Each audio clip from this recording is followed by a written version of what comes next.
एक भक्त हुए नाई जाति में, और जिनका नाम था श्री सेन भगत। नाई जाति में जन्म हुआ सेन भगत जी। अब भगत जी का काम तो वही था, दाढ़ी मूछ आदि बनाना। तो ये राजा के दरबार में जाते थे और राजा के यहाँ राजा की दाढ़ी मूछ बना करके आते, राजा की मालिश करते, ये काम था। पर थे भगवान के भक्त। देखिए, भक्ति किसी भी जाति में, किसी भी कर्म में कोई बाधा नहीं है। भक्ति सब कर सकते हैं और सब कार्य को करते हुए भी कर सकते हैं। आवश्यक नहीं कि भाई घर का काम काज ना हो तो हम भी बैठ करके भजन करें, कभी भी नहीं कर पाओगे। काम काज करते करते भक्ति कर सकते हैं। ऐसे ही सेन भगत जी जो थे अपना काम भी करते थे, जैसे राजा की दाढ़ी मूछ बनाना, मालिश करना, सब काम करते थे, लेकिन भगवान की भक्ति बहुत करते थे। अब एक दिन क्या हुआ कि राजा के दरबार में रोज जाते थे, जा रहे थे, मार्ग में दो चार संत मिल गए। संतों ने कहा, ओहो भगत जी आप कहाँ जा रहे हैं, हम तो आपके ही पास आ रहे थे। अच्छा अच्छा, आओ महाराज आओ। भूल गए राजा के यहाँ जा रहे थे, लौट गए और दो चार महात्मा जो थे उनके लिए प्रसाद पवाया, बैठ करके कीर्तन होने लगा।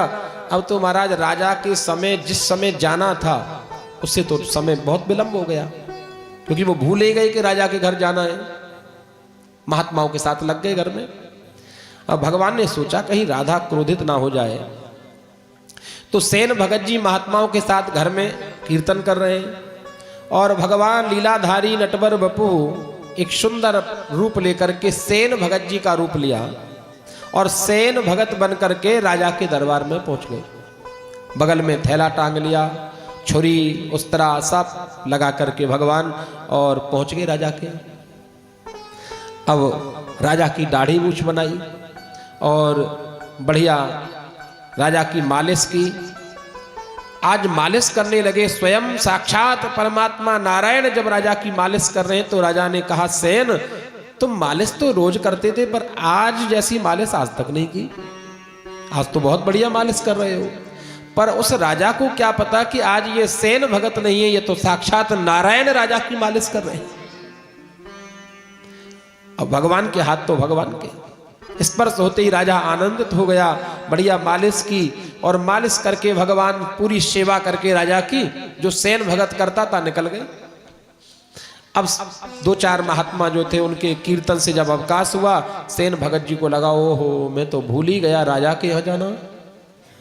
आज राजा मुझे जरूर दंड देगा क्योंकि बहुत विलंब हो चुका है।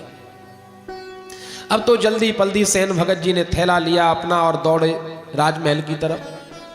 जो दौड़े तो सेवक जो खड़े थे द्वारपाल, उन्होंने कहा, कैसे आज कुछ भूल गए थे क्या? बोले नहीं नहीं, मैं आज आया ही नहीं, आ तो रहा हूं, अभी विलंब हो गया था। अरे काय को पागल बना रहे हो, अभी तो गए हो महाराज की सेवा करके। सेन भगत जी ने सोचा मैं तो आया ही नहीं। राजा के पास पहुंचे, हाथ जोड़कर बोले, महाराज आज विलंब हो गया था, कुछ महात्मा मिल गए थे, मैं उनके साथ लग गया था, आज थोड़ा विलंब हो गया था, क्षमा करें। लेकिन राजा ने कहा, क्या कह रहे हो सेन, तुम इतनी बढ़िया आज सेवा किया आपने, आप कह रहे हो विलंब हो गया। सेन भगत जी ने कहा, महाराज क्षमा करना, मैं नहीं आया, मैं तो अभी आ रहा हूं। तो फिर हमारी जो सेवा करके गया वो कौन था?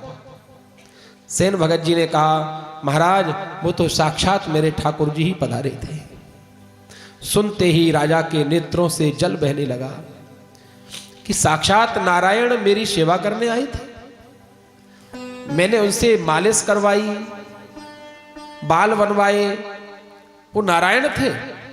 सुनते ही राजा के नेत्रों से जल बहने लगा। मैं कितना मूर्ख निकला जो मेरे दरबार में साक्षात गोविंद पधारे थे और मैं उनको पहचान नहीं पाया। आज सेन भगत जी के नाई जाति में थे, लेकिन महाराज ने चरण पकड़ लिए, आज से तुम मेरे गुरु हो। क्योंकि जो परमात्मा को मिलाए वही तो गुरु है।